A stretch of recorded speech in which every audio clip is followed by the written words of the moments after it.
کہ کوڑے مارو ان کو، بہت اچھی ترتیب ہے سورت کی۔ پھر اس میں اللہ تعالیٰ نے جو بے گناہ لوگوں پر زنا کی تہمت نہ لگے کہیں، اس کا سد باب کیا۔ پھر میاں بیوی اگر ایک دوسرے پہ فحاشی کی تہمت لگاتے ہیں تو اس کے بارے میں حکام بتائے۔ پھر حضرت عائشہ رضی اللہ تعالی عنہا جن پر جھوٹی تہمت لگی تھی اس کا سد باب کیا۔ تو اب اللہ تعالیٰ اور بہت سارے ایسے احکام جو غیر اخلاقی ہیں، جو سوسائٹی کے لیے ناسور ہیں اور اس سے بے حیائی کی ترویج ہوتی ہے، ان تمام باتوں سے اللہ تعالیٰ نے اس رکوع میں منع کیا۔ تو بہت سارے احکام ہیں، یہ اخلاقی احکام ہیں، مسلم سوسائٹی میں ہمیشہ سے ان پر عمل ہوتا رہا ہے، اب عمل کرنا چھوڑ دیا مسلمانوں نے، جس کی وجہ سے زوال کا شکار ہیں۔ تو ان احکام میں پہلا حکم اللہ نے بیان کیا، یا ایھا الذین آمنوا لا تدخلوا بیوتا غیر بیوتکم، اے ایمان والو اپنے گھروں کے علاوہ گھروں میں داخل مت ہو، حتی تستأنسوا وتسلموا علی اہلھا، یہاں تک کہ اجازت لے لو اور ان کے گھر والوں کو، اس میں رہنے والوں کو سلام نہ کر لو۔ یہاں پر اللہ نے اجازت کا تذکرہ پہلے کیا، سلام کا بعد میں، یہ واو کے ساتھ، تو خوب سمجھ لیں عربی میں واو ترتیب کے لیے نہیں ہے، تو اصل مقصد تو تھا اجازت لینا، اس لیے اجازت کا پہلے تذکرہ کیا ہے، ورنہ شریعت کا حکم یہ ہے، احادیث سے پتہ چلتا ہے کہ سلام پہلے کیا جائے گا، اور گویا سلام ہی اجازت ہوگا۔ یعنی جب آپ کسی کے گھر جاتے ہیں اور کہتے ہیں السلام علیکم ورحمۃ اللہ، تو اگر وہ آگے جواب میں کہتا ہے وعلیکم السلام، اندر آ جائیں آپ آ سکتے ہیں، تو اب الگ سے اجازت لینے کی ضرورت نہیں ہے۔ لیکن چونکہ اصل مقصد یہاں سلام کرنا نہیں ہے، آپ کسی کے گھر جب جاتے ہیں سلام کرنے نہیں جاتے، ملنے کے لیے جاتے ہیں، یا کوئی آپ کو کام ہوتا ہے اس سلسلے میں جاتے ہیں آپ، تو اس لیے کیونکہ اس میں جو اہم چیز ہے وہ یہ کہ بغیر اجازت کے آپ کسی کے گھر میں نہ گھسیں، تو اس لیے اجازت کا تذکرہ پہلے کیا اور پھر سلام کا بھی کر دیا، کہ اس میں جو مناسب طریقہ، جو سنت طریقہ ہے کسی کے ہاں جانے کا، وہ سلام کا بھی ہے، اس لیے سلام کا تذکرہ بعد میں کیا۔ لیکن عملی لحاظ سے ترتیب یوں ہوگی کہ سلام پہلے ہوگا، باقی بعد میں۔ تو اے ایمان والو کسی کے گھر میں مت داخل ہو جو تمہارے گھروں کے علاوہ ہو، یہاں تک کہ تم ان سے اجازت طلب کر لو اور سلام کر لو ان کے گھر والوں کو، ذالکم خیر لکم لعلکم تذکرون، یہ تمہارے لیے بہتر ہے تاکہ تمہیں نصیحت حاصل ہو۔ یہ ہم اس لیے بیان کر رہے ہیں تاکہ تم نصیحت حاصل ہو تمہیں اور اس پر عمل کرو۔ دیکھیں اپنے گھر میں کیا حکم ہے، یہاں تو اللہ نے فرمایا کہ دوسرے کے گھر میں بغیر اجازت کے مت جاؤ۔ تو پہلی بات تو یہ ہے کہ گھر میں صرف داخل ہونا مراد نہیں ہے، صحیح ہے، بخاری کی حدیث ہے، آپ صلی اللہ علیہ وسلم نے فرمایا انما جعل الاستئذان لاجل البصر، کہ اللہ نے جو ہمیں حکم دیا کہ کسی کے گھر جاؤ تو اجازت لے کے جاؤ، تو بخاری کی حدیث میں آپ نے فرمایا کہ یہ اجازت کا حکم اس لیے ہے تاکہ کسی کے گھر پہ اس کی مرضی کے بغیر نظر نہ پڑے۔ تو نبی صلی اللہ علیہ وسلم نے اس آیت کی تفسیر میں فرما دیا کہ یہاں صرف داخلہ مراد نہیں ہے بلکہ کسی کے گھر میں نظر پڑنا مراد ہے، نظر پڑنا۔ مثال کے طور پر آپ باہر کھڑے ہوئے ہیں کسی کے گھر کے، بیل بجائی آپ نے اور آپ گیٹ کے بالکل سامنے ہیں، بعض دفعہ گیٹ ایک دم سامنے والا چوپٹ کھول دیتا ہے، جیسے ہی کھولا تو آپ کا آخر تک نظر پڑ گئی، تو آپ نے اس آیت پر عمل نہیں کیا۔ آپ یہ نہیں کہیں گے بھئی اللہ میاں نے تو کہا ہے کہ داخل مت ہو، میں داخل تھوڑی ہوں، میری تو نظر پڑ گئی اندر۔ اسی وجہ سے اس آیت کی روشنی میں علماء کا، صلحاء کا ہمیشہ سے عمل رہا ہے، آج بھی آپ نے تبلیغ جماعت والوں کو دیکھا ہوگا جب کسی کے ہاں گشت کے لیے جاتے ہیں تو ہمیشہ دروازے کے کنارے پہ کھڑے ہوتے ہیں، دروازے سے ہٹ کے کھڑے ہوتے ہیں۔ تو پہلی بات تو یہ کہ جب آپ کسی کے ہاں جائیں گے تو گیٹ کے سامنے کھڑے ہونے کی شرعاً آپ کو اجازت نہیں ہے، تاکہ ایسا نہ ہو کہ دروازہ کھلے اور آپ کی نظر گھر کے اندر پڑ جائے۔ اسی آیت سے یہ بھی پتہ چلا کہ جب آپ اپنے گھر کی چھت پہ چڑھیں گے کسی کام سے، اور آپ کو یہ پتہ ہے کہ میں جب چھت پہ چڑھوں گا تو سامنے والے گھروں پہ میری صحن پہ نظر پڑ سکتی ہے، ان کے کمروں میں نظر پڑ سکتی ہے،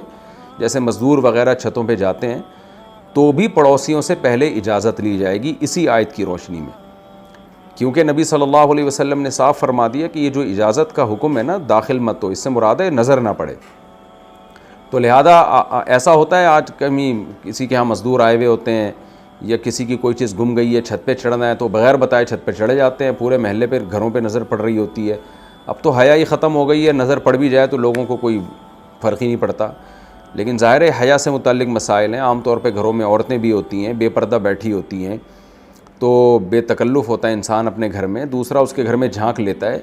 کسی گناہ پہ بھی نظر پڑ سکتی ہے۔ شریعت کا حکم تو یہ ہے کہ گناہ پہ پردہ ڈالو، اور آپ نے دیکھ لیا اس کے گناہ کو تو یہ بھی اسی میں داخل ہے۔ کہ آپ نے تجسس کیا. تو اس لیے گھر کی چھت پہ چڑھنا, کسی ایسی جگہ پہ جانا کہیں بھی کہ آپ کی کسی کی گھر پہ نظر پڑ سکتی ہے, تو وہ بھی اس آیت کی روشنی میں حرام ہے. تیسرا اس میں اہم حکم یعنی آیت کے مفہوم میں ہی یہ تمام احکام داخل ہیں کہ یہ جو اللہ تعالیٰ نے فرمایا کہ کسی کے گھر میں تم اجازت کے بغیر جا نہیں سکتے یا گھس نہیں سکتے, تو احادیث سے ہمیں یہ بھی پتہ چلتا ہے کہ اس سے مراد ہے کسی کی پرائیویسی میں بھی مطلع نہیں ہو سکتے آپ. یعنی اس آیت میں اللہ نے 2 وجہ سے حرام کیا. ایک تو بے حیائی سے بچنے کے لیے کہ خواہ میں کسی عورت پہ نظر پڑے گی, وہ بے پردہ بیٹھی ہوئی ہے, وہ نہیں یعنی بے حجاب بیٹھی ہوئی ہے, اور دوسرا یہ کہ کسی کی پرائیویسی میں آپ گھس جائیں گے. ایک آدمی کوئی کام چھپ کے کر رہا ہے, آپ کی نظر اس پہ پڑ جائے گی, تو لوگوں کی پرائیویسی پہ مطلع ہونے کی اجازت نہیں ہے. اس حکم کو اللہ نے سورہ حجرات میں اور ڈیٹیل سے بیان کیا, ولا تجسسوا, تجسس میں مت لگو. تو اسی آیت سے ہمیں یہ پتہ چلتا ہے کہ کسی کے موبائل میں گھس جانا اس کی اجازت کے بغیر, کسی نے اپنا موبائل آپ کو استعمال کرنے کے لیے دیا اور آپ اس میں چیٹ جا کے پڑھنا شروع, یہ بہت بڑی بیماری آج لوگوں میں. کسی نے اپنا کمپیوٹر دیا, آپ جا کے ہسٹری چیک کر رہے ہیں کہ یہ کیا کیا دیکھتا ہے, اور اس کی ہارڈ ڈسک میں گھسے ہوئے ہیں, کس کس کی تصویریں رکھی ہوئی ہیں. مجھے ایک صاحب نے بتایا کہ میں نے کمپیوٹر خریدا تو جس نے بیچا اس نے ٹیم ویور جو ہے وہ اس میں انسٹال کیا ہوا تھا,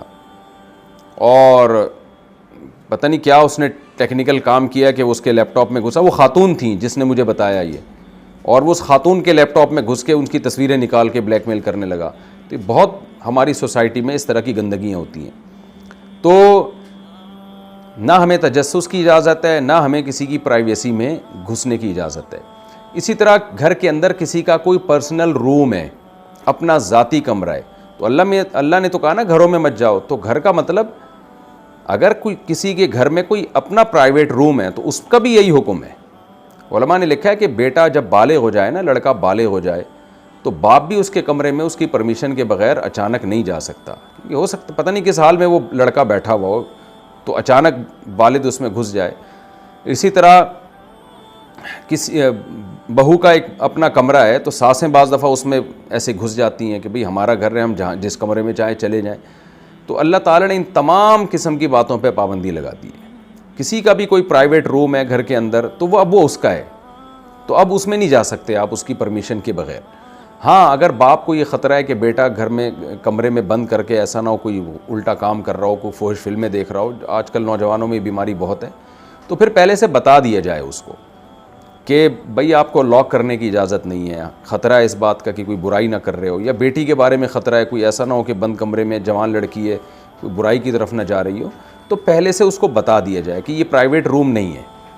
آپ کو ہم نے دیا ہے آرام کرنے کے لیے, اس میں کوئی بھی کسی بھی وقت آ سکتا ہے. تو پہلے سے بتا دیا جائے پھر جائز ہے, پھر کوئی حرج نہیں ہے. لیکن اچانک چھاپے مارنا اور دوسرے کی برائیوں پر مطلع ہونا یہ ماں باپ کے لیے بھی جائز نہیں ہے, بہن بھائیوں کے لیے بھی جائز نہیں ہے, میاں بیوی کے لیے بھی جائز نہیں ہے. تو البتہ چند صورتیں مستثنیٰ ہیں, کسی آپ کو کوئی نقصان کا بڑا خطرہ ہو کسی سے تو پھر ایک الگ بات ہے.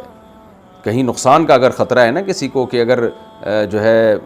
اس کو اس طرح چھوڑ دیا گیا تو مجھے نقصان ہو سکتا ہے, تو اپنے آپ کو نقصان کے سے بچانے کے لیے جیسے ایجنسیز ہوتی ہیں وہ تجسس کرتی ہیں ملک کے دشمنوں کو پتہ لگانے کے لیے, وہ کال ریکارڈ کر رہی ہوتی ہیں. ایسا نہ ہو کہ کوئی ملک کے لیے کوئی دشمن ہو, کوئی جاسوس ملک میں گھس آیا ہو, تو کال ریکارڈ کرنے کا مقصد لوگوں کی پرائیویسی میں گھسنا نہیں ہوتا,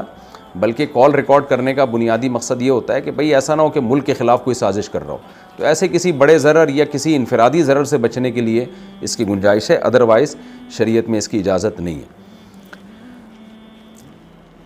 آگے اللہ تعالیٰ کا ارشاد ہے فَإِن لَمْ تَجِدُوا فِيهَا أَحَدًا, اگر تمہیں وہاں کوئی بھی موجود نہ محسوس ہو, یعنی تم کھڑے ہوئے ہو اور وہاں آوازیں دے رہے ہو, سلام کر رہے ہو, تمہیں لگا کہ وہاں کوئی بھی نہیں ہے, فَلَا تَدْخُلُوهَا, تو بھی نہیں جا سکتے, حَتَّى يُؤْذَنَ لَكُمْ, یہاں تک کہ صراحتاً اجازت نہ دے دی جائے. یعنی آپ نے 3-4 دفعہ سلام کیا یا 3 دفعہ بیل بجائی اور آپ کو لگا کہ اب یہاں کوئی بھی نہیں ہے, تو چلو میں دیوار پھلانگ کے چلا جاتا ہوں, چلو میں تالا توڑ دیتا ہوں. اللہ فرماتے ہیں نہیں, جب تک صراحتاً اجازت اندر سے آواز نہیں آتی کہ بھئی آپ کو آنے کی اجازت ہے, اس وقت تک کسی اور کی گھر میں آپ نہیں جا سکتے. اور یہ خوب سمجھ لیں, یہاں کسی اور کے گھر سے مراد کسی کی ذاتی ملکیت والا گھر نہیں ہے, بلکہ وہ گھر جس میں کوئی رہتا ہو, چاہے وہ آپ ہی اس کے مالک ہو, یعنی آپ مالک ہو لیکن آپ نے کرایہ دار کو دیا ہوا ہے. تو اب یہ نہیں کہ آپ مالک مکان ہو تو آپ دیوار پھلانگ کے آ جاؤ یا بغیر اجازت کے گھس جاؤ کہ یہ تو میرا ذاتی گھر ہے.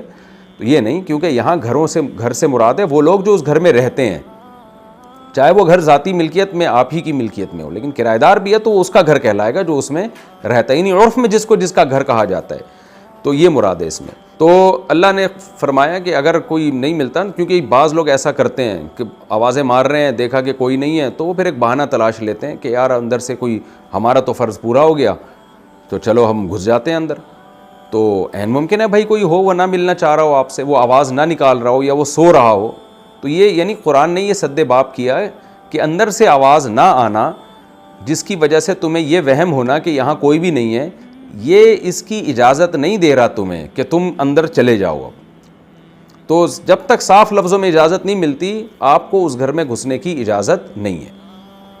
آگے اللہ تعالیٰ فرماتے ہیں وَإِن قِيلَ لَكُمُ ارْجِعُوا، اور اگر تم سے کہا جائے واپس چلے جاؤ، فَارْجِعُوا، تو چلے جایا کرو۔